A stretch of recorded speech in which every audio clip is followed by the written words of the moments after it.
something about Kingussie. It's got a lot of people come here and retire, or it's got quite a pull to it.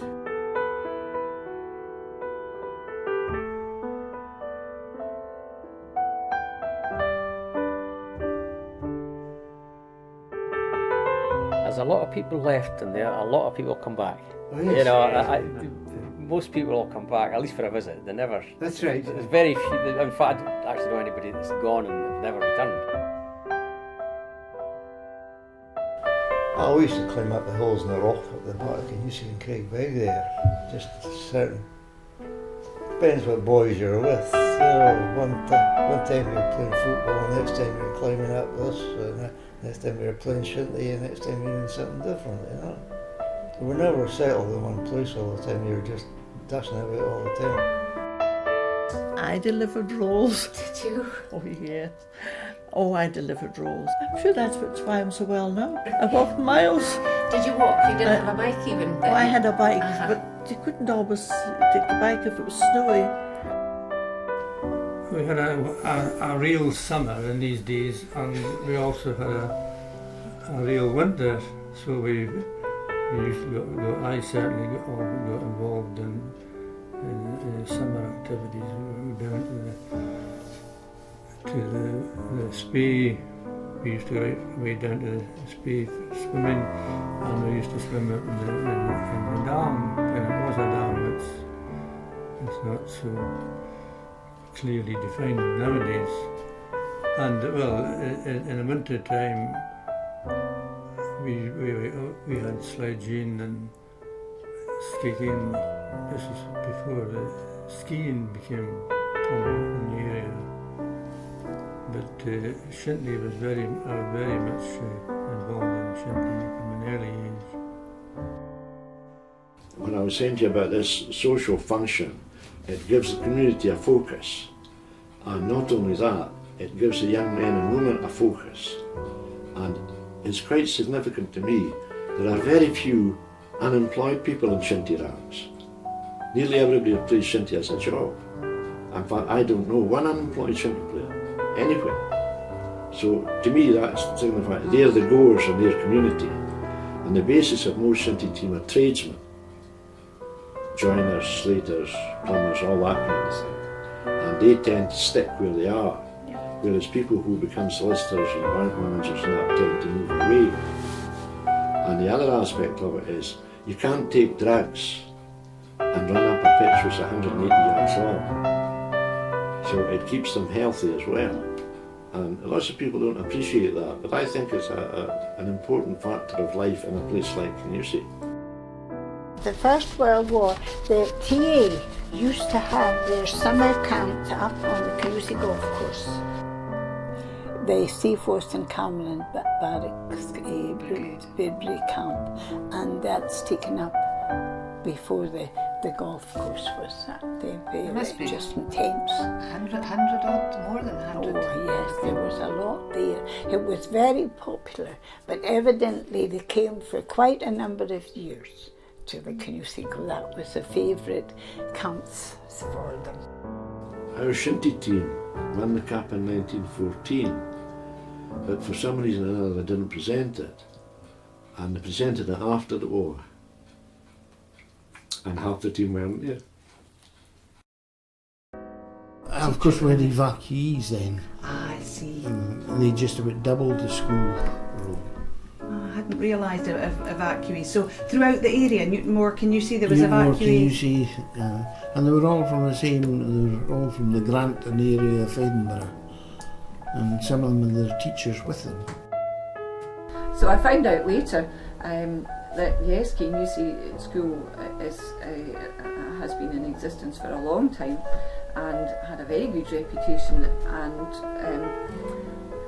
when the schools in the islands and possibly even the west coast could only teach their pupils up to say 12-year-old or 14-year-old, the right pupils, and especially the ones who may have been destined for the ministry, were sent to Kingussie School and boarded in Kingussie, and the Kingussie schools could supply them with the subjects they needed to go on to university. must have been about 30 employees in that joiner's yard. Yes, Because that's the it McRae. was the builders, it wasn't just a joiner. Yeah, well, it did building as before well. that, there were Fraser, it was called, that was the Fraser original Joiner. name.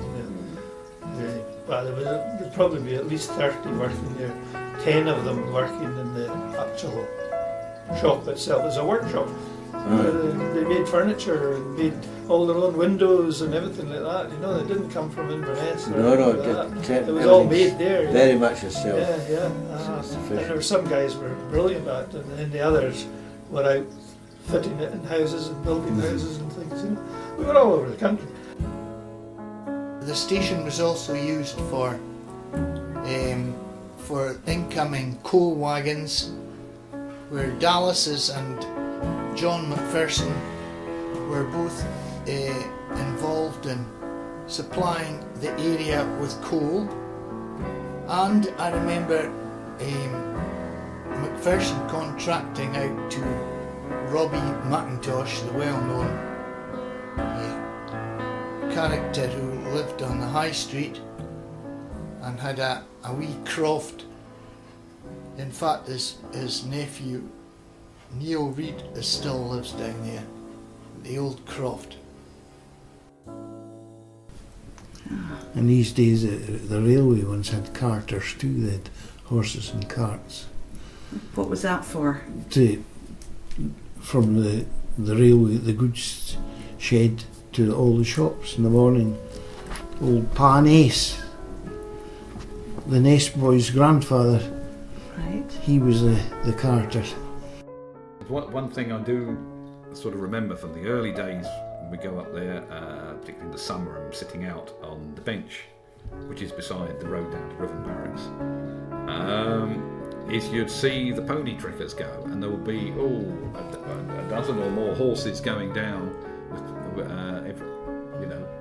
quite a few days a week. It'd be quite a common sight, and they'd go down to the Dow and other places down in that direction. That's certainly memorable. And then the other thing was old Robbie the carter. He would come down with his cart pulled by Clyde, the Clydesdale horse, with muck for his croft, which was down there, and he'd always stop and have a chat with Jock, and they'd always have a good laugh. Well, Kingussie was so much better, I would say, in those days, but then we didn't have the cars to get out of the place.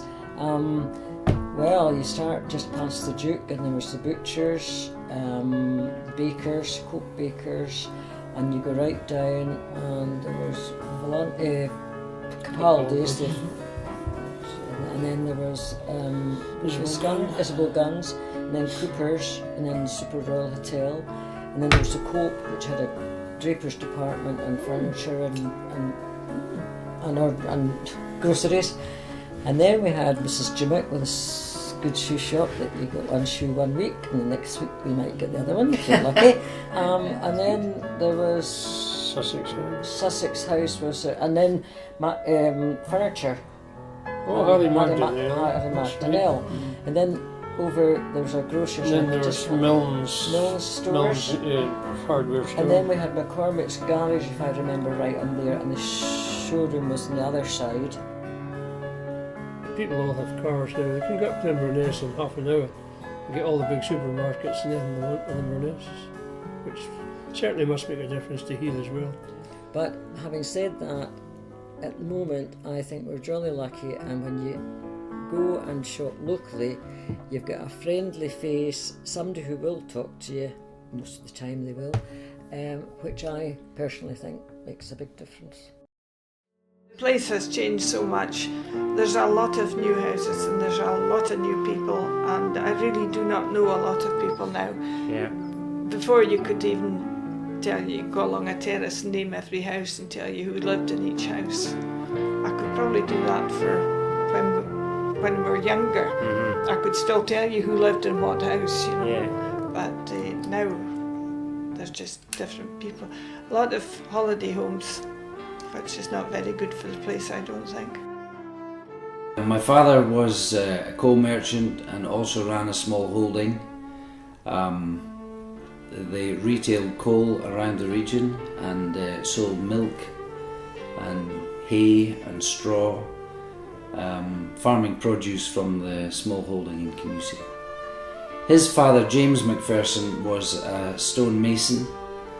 He had a building business and he built many of the old buildings in Kingussie, including some of the more iconic buildings in the region. The old youth hostel at Glenmore was one of his projects as well.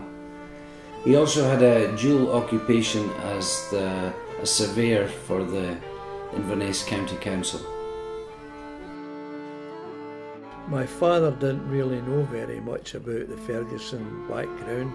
All I remember him saying was that he had an uncle that his father told him round about Aviemore 150 years ago. So that's all I knew. And here I am in Kingussie, having met a girl from Kingussie in Glasgow, where there was 1.25 million people at that time, and Anne Fraser in the research office in Inverness called in her colleagues. She couldn't believe that I met a girl from Kingussie in 1957 from the Dallas family, and me coming up on holiday to the place where my roots began.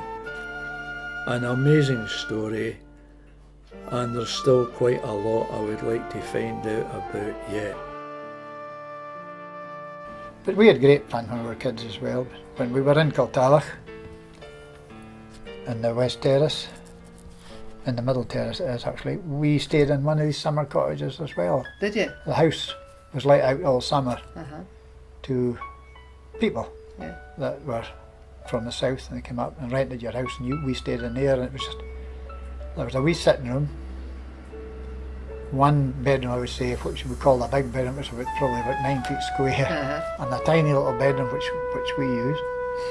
Believe it or not, there was a little bathroom with water in it. It was a paraffin stove that my mother cooked on. I don't think there was an oven in it, it was just a stove. And in the sitting room there was what they call a pot-bellied stove, which you burnt wood or coal or anything in. And we loved it in the summertime. It was just built of wood. There was nothing inside, it was just bare wood inside.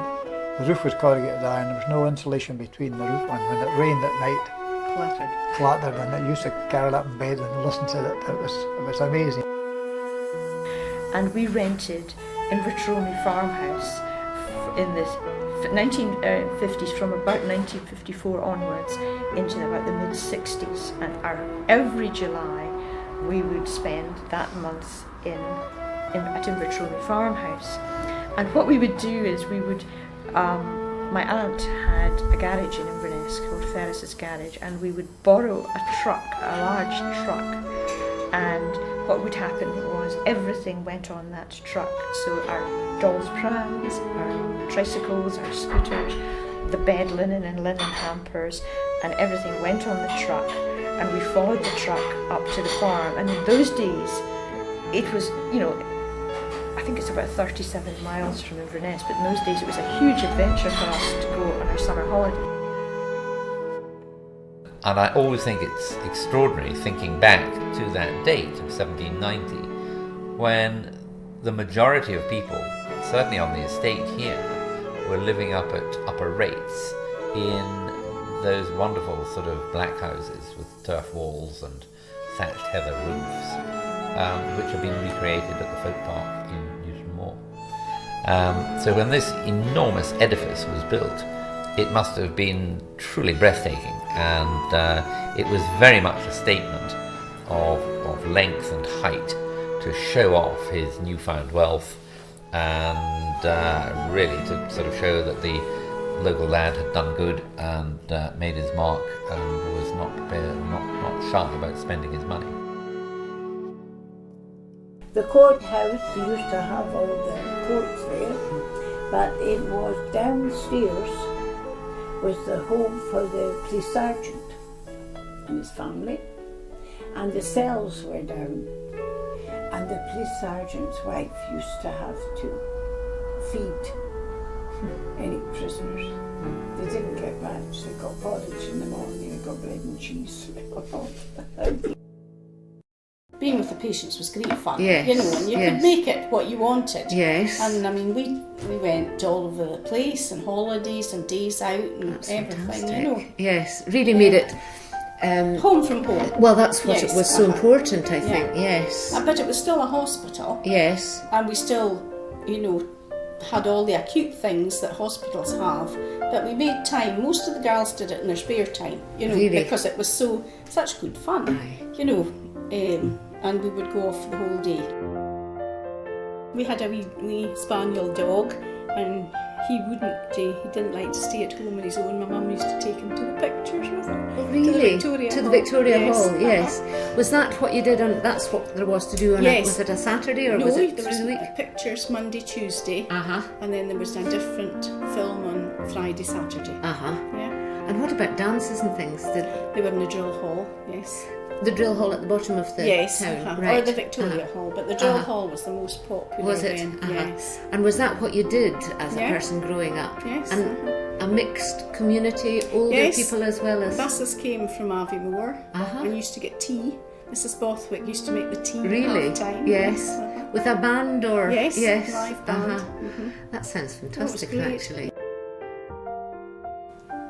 The bowling club used to be quite strong. My grandparents, they were great bowlers. Right. And they lived opposite the bowling green. And they used to get different towns coming, you know, in competitions. Like I remember our Arbroath bowlers used to come up every year, about 5 or 6 rigs of them, and they'd play each other. And everybody from Arbroath took a couple of smokies, Arbroath smokies, and gave it to their opponent, the crazy opponent. But we had a lot of fun on the bikes. Weren't entirely approved of in Space Street, because on a Sunday, which was when quite often we did these expeditions, everybody drew their curtains. So there was a bit of twitching of curtains going on, because it wasn't really the done thing to be going off cycling on a Sunday. It's a nice place. It's quite quiet, but yet there's things going on, and you're not really isolated because, well, it's the main road, but you can jump on a train and get down to London either overnight or during the day without changing, which is really convenient. So you're not really isolated, yet you can sort of walk a short distance and you're completely out of it, and you're, as Jock used to say, you can look around you and there's miles and miles of bugger all. So, all in all, are you happy to have spent your days? Do you think it was a good upbringing, being brought up in Kingussie? Yes, indeed, I enjoyed it, and it was good. It was safe. There was very little crime in the area. It's a lovely area to live in. Beautiful scenery and with nature all around us, and that was the reason that I raised my family here in this area too.